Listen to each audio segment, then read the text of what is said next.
नमस्कार, मी डॉक्टर हिरालाल पवार, हृदयरोग तज्ञ, नाशिक।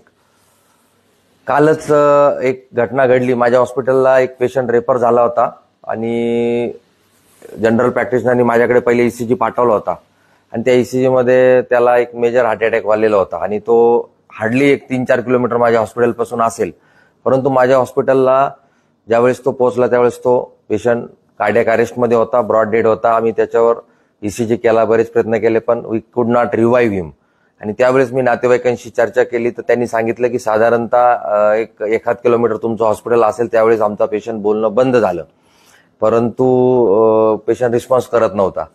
मला असं वाटतं की जर त्या प्रसंगी त्या नातेवाईकांनी जर त्याला प्रॉपर सीपीआर दिला असता आणि माझ्या हॉस्पिटलपर्यंत जर पोहोचवला असतं तर नक्कीच आपण त्याचा जीव वाचवू शकलो असतो आणि त्याच उद्देशाने आजचा मी हा व्हिडिओ बनवत आहे। सडन कार्डियक अरेस्ट म्हणजे जो माणूस आधी नॉर्मल असतो आणि अचानक कोलॅप्स होतो आणि अशा व्यक्तीला जर आपण योग्य प्रकारे योग्य गाईडलाईन प्रमाणे जर सीपीआर दिला तर नक्कीच आपण त्याचा जीव वाचवण्यात यशस्वी होऊ शकतो। रिसेंटली आपण न्यूज चॅनलमध्ये बघतोय जे सेलिब्रिटीज आहे, आता रिसेंटली शेफाली जरीवाला, सिद्धार्थ शुक्ला, म्हणजे असे बरेच जे सेलिब्रिटीज आहे त्यांचे सडन कार्डियक अरेस्टने मृत्यू झाल्याचं आपण बघितलंय। तर त्यावेळेस आपण थोडंसं या बाबतीत जागरूक होतो। भारतामध्ये साधारणतः एका वर्षामध्ये 7 लाख लोकांना सडन कार्डियक अरेस्ट होतो आणि त्याच्यापैकी फक्त लेस दॅन 5% लोकांना योग्य प्रकारे सीपीआर मिळतो। तर मला असं वाटतं की सीपीआर हा कॉमन पब्लिकला माहीत झाला पाहिजे, कारण जे काही सडन कार्डियक अरेस्ट होतात त्याच्यातल्या 70% कार्डियक अरेस्ट या घरांमध्ये होतात, 20% पब्लिक प्लेसेसमध्ये होतात आणि फक्त 10% कार्डियक अरेस्ट या हॉस्पिटलमध्ये होतात। त्यामुळे कॉमन पब्लिकला सीपीआर हा आलाच पाहिजे योग्य प्रकारे आणि योग्य गाईडलाईननी। आता आपण सीपीआर कसा केला जातो आणि त्याच्या स्टेप्स काय असतात हे जाणून घेऊयात। सगळ्यात महत्त्वाचं सीपीआर मध्ये ऍक्ट नाऊ याचा अर्थ असेसमेंट, त्यानंतर कॉल फॉर हेल्प आणि ट्रीटमेंट हे 3 पार्ट असतात। तर त्याच्यामध्ये असेसमेंटमध्ये आपण त्याच्या 3 गोष्टी बघतो। सगळ्यात पहिले जी आहे ती आपण पेशंट रिस्पॉन्सिव्ह आहे किंवा नाही या गोष्टी बघतो। त्यानंतरून आपण दुसरं जी गोष्ट बघतो पेशंट ब्रीदिंग करतो किंवा नाही करत हे चेक करतो आणि तिसरं महत्त्वाचं म्हणजे आपण त्याची पल्स चेक करतो। तर सगळ्यात महत्त्वाचं आपण ज्यावेळेस पेशंट रिस्पॉन्सिव्ह आहे की नाही आपण पेशंटला आपण टॅप करतो।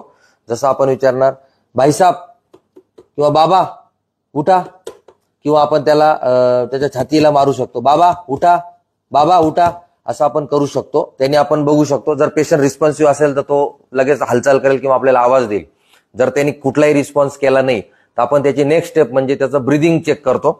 ब्रीदिंग चेक करण्यासाठी आपण त्याचं रेस्पिरेशनमुळे त्याची छाती वर खाली हलते की नाही ते बघतो आणि दुसरी जी मेथड आहे ती आपण कान लावून त्याचे श्वास येत आहेत की नाही ते ऐकू शकतो। त्यानंतरून तिसरं महत्त्वाचा जो पार्ट आहे त्याच्यामध्ये आपण चेक पल्सेस, तर आपण त्याच्या पेरिफेरल पल्सेस चेक करू शकतो, ज्या रेडियल आर्टरीच्या पल्सेस असतात, किंवा बऱ्याच वेळेला बीपी लो झाल्यामुळे बऱ्याच वेळेला पल्सेस इतक्या लागत नाही, अशा वेळेस आपण त्याच्या सेंट्रल पल्सेस त्याच्यामध्ये कॅरोटिड, तर आपण ही जी इथली थायरॉइडची जागा असते त्याच्या बाजूला जर आपण 2 बोटं गेलो आणि तिथे जर आपण बोट ठेवलं तर आपल्याला तिथे पल्स लागते आणि सिमिलरली इकडे राईट साईडला, तर याने आपण त्याची पल्स चेक करू शकतो। तर ह्या 3 गोष्टी चेक करणं अत्यंत महत्त्वाचं आहे आणि हे सगळं स्पीडली व्हायला हवं, त्याच्यात बिलकुल वेळ नको जायला।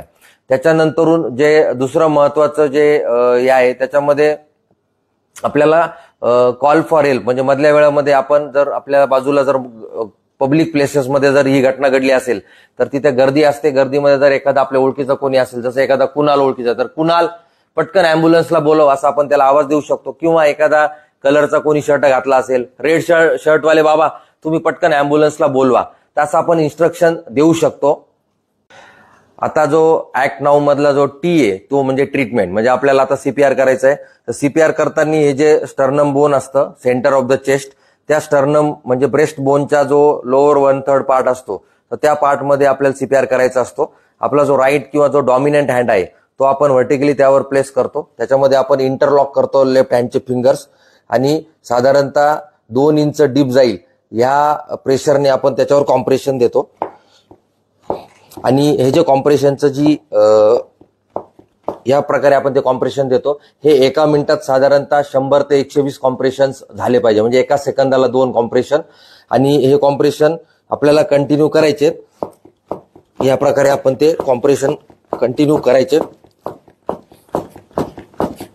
आता या कॉम्प्रेशनमुळे काय होतं की ज्यावेळेस आपण कॉम्प्रेशन देतोय त्यावेळेस हार्टमधनं ब्लड पंप होतंय आणि पेशंटच्या ब्रेन, किडनी आणि वेगवेगळ्या अवयवाला रक्त भेटतं. आणि ज्यावेळेस आपण कॉम्प्रेशन रिलीज करतो त्यावेळेस त्याच्या पायाकडनं, हाताकडनं वगैरे सगळं ब्लड हार्टमध्ये रिफिल होते. आणि ह्या गोष्टींमुळे काय होतं की पेशंटचं न्यूरोलॉजी, किडनी वगैरे या सगळ्या ऑर्गन्सवर फंक्शनिंग राहतात, त्याला प्रॉब्लेम येत नाही. तर हे असं CPR करताना आपल्याला साधारणतः 2 मिनिटानंतर आपण थकू शकतो. तर अशा वेळेस आपण हेल्प म्हणून ज्याला कोणाला CPR येत असेल तर त्याची आपण मदत घेऊ शकतो आणि थोडी रेस्ट घेऊन आपण पुन्हा CPR करू शकतो. आता तिसरं महत्वाची गोष्ट आहे की बऱ्याच वेळेला ब्रिदिंगचा पण एक कॉम्पोनंट असतो, त्यामुळे आपण 30 कॉम्प्रेशन नंतरून पेशंटला ब्रिदिंग देऊ शकतो. बऱ्याच वेळेला कोविड नंतरून बरेचसे इश्यूज झाले होते, त्यामुळे ब्रिदिंग जरी नाही केलं आपण किंवा तुम्हाला जर कम्फर्ट वाटत नसेल ब्रिदिंग द्यायला पेशंटला, आपण माउथ टू माउथ ब्रिदिंग देऊ शकतो या प्रकारचं. परंतु जर आपल्याला कम्फर्ट लेवल वाटत नसेल तर तुम्ही CPR कंटिन्यू केलं तरी चालू शकतं. आणि CPR कधीपर्यंत कंटिन्यू करायचं? जोपर्यंत तुम्हाला अँब्युलन्सची हेल्प मिळत नाहीये किंवा जर कुठे पब्लिक प्लेसमध्ये ही घटना झाली असेल आणि तिथे ऑटोमॅटेड डिफिब्रिलेटर्स अवेलेबल होत नसेल तर तोपर्यंत आपल्याला CPR हा कंटिन्यू करायचा आहे. आणि एकदा पेशंट अँब्युलन्समध्ये आल्यानंतर आपण कार्डियाक किंवा जी कुठली टीम असेल अँब्युलन्समधली त्यांच्याकडे आपण पेशंट हँडओव्हर करू शकतो किंवा हॉस्पिटलवर. तर ही जी CPRची माहिती मी शेअर केली आहे ही प्रत्येकाने जर आपल्या फेसबुक पोस्टला शेअर केली तर आपण मॅक्झिमम लोकांपर्यंत ही माहिती पोहोचवू शकतो. आणि जर तुम्हाला CPR बद्दल काही प्रश्न असतील तर तुम्ही कॉमेंट बॉक्समध्ये विचारू शकता. धन्यवाद.